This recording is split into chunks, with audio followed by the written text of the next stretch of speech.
There's no slowing down. What's going on, everybody? This is Flobo Boys, and you're locked into Draped in Gold, your one-stop shop for NXT UK and NXT content across the ring and across the pond.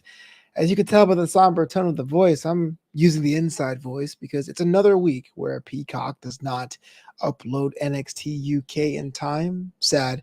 When that happens, we don't usually have the live show with Jack Farmer and all of the guests and all of the comments on social media and all of that. So it was kind of disappointing for all of us to have another week where we could have been locked and loaded to go, but then Peacock had other plans. But that's all right. Like when we have a contingency plan, usually we give it 25 minutes before we decide to call it for the live show, and we called it. We did, and I'm doing basically a recap of NXT the week of NXT UK, the week of June 23rd. Also a tragic, it's my birthday this week, so we had plans of doing this little thing for putting myself over for my birthday, but that's okay. We're here to talk about what happened on NXT UK this week.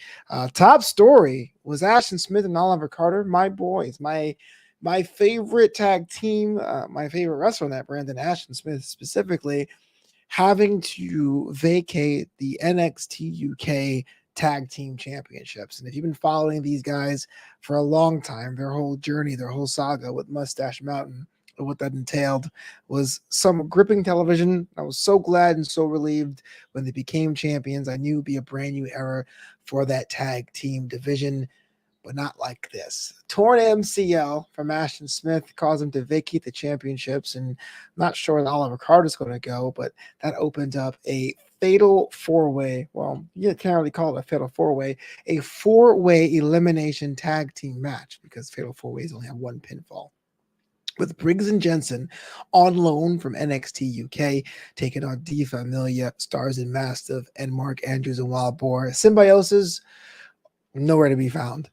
The match itself was our main event, and it was a thrilling contest. And this shows how NXT UK is just so good at taking the proverbial lemons and making lemonade with it. And I couldn't call it because each of these teams are kind of rough and tumble in their own way, with maybe the Familia having the most tenure time together. But it was the Americans, Briggs and Jensen. Brooks Jensen, Josh Briggs got together to become the new NXT UK Tag Team Champions. They're the first Americans to win any title on that promotion. In fact, I was checking the rule book to see if that was even possible. Turns out it was. It is. We have new tag team champions. It means a whole lot to me to see the tag team division be healthy as it can. Even though Ashton Smith and Oliver Carter should be forever champions, it'd be kind of cool to give a young team in a rough and tumble promotion like UK the talent with a gimmick or a character or persona that lends itself to being rough and tumble. I've been following Briggs and Jensen. Their whole story is that they both had singles losses. They went to a bar. They realized, hey, look, we are tough together. And after a bar fight or two, and they were in a tag team because of it. Whether or not you believe that really happened or not, that's what wrestling's all about. So the tag team match is great. Congratulations to the new tag team champions. But that's not the only action happening on NXT UK. Saray, the Warrior of the Sun, is now in NXT UK. And her first test tends to be the gatekeeper with Nina Samuels. Nina Samuels and that Nina Samuels show has always been dealing with disrespect or the lack of respect and all that jazz. But it was Saray who was able to come out on top to defeat the one with her own television program, but not without any bit of fallout. You see, not only did Saray do the good thing by giving respect to fellow countrywoman and NXT UK Women's Champion Meiko Satomura, but after the match, it was Xia Brookside and Eliza Alexander that really hit up Saray in the corner, and Meiko Satomura came out to the save backstage. So maybe some tag team actions on the way to give Meiko something to do, or Saray already has her next opponent line in Xia Brookside, but it seems that Saray is going to be here for at least a couple of weeks. It won't be a one-off thing, which is good. I think ultimately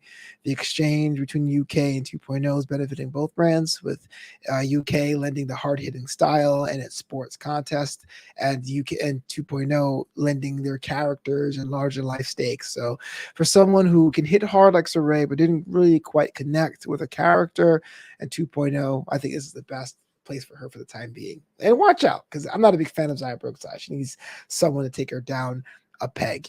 And elsewhere in that women's division, it's Mila Grace, seemingly fan favorite among the NXT UK faithful, as took on Isla Dawn. Isla Dawn for a while there was, well, the number one contender, but beyond that, the most scariest woman in the promotion.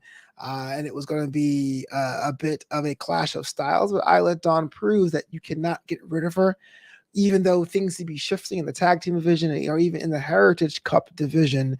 It's the women's division that's been the through line throughout all of this, even with the impending return of Blair Davenport. And Blair Davenport would be presumably in line to be the next challenger for Mako Satomura. It's always good to have options 2, 3A if you want to do triple threat matches or elimination matches or qualifying matches. And it was a good display for Isla Dawn to say, hey, look, don't forget about me, despite the fact that came up short. And my last 2 contests with Mako Satomura, perhaps third time is the charm. Does really quick work on Mila Grace this week.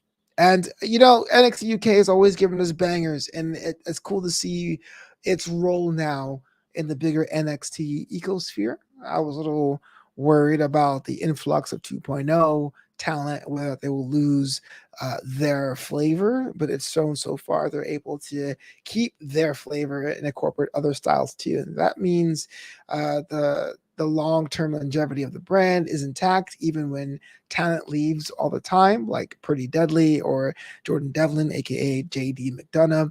Well, then I'm okay with that. So that's this week's NXT UK update and recap.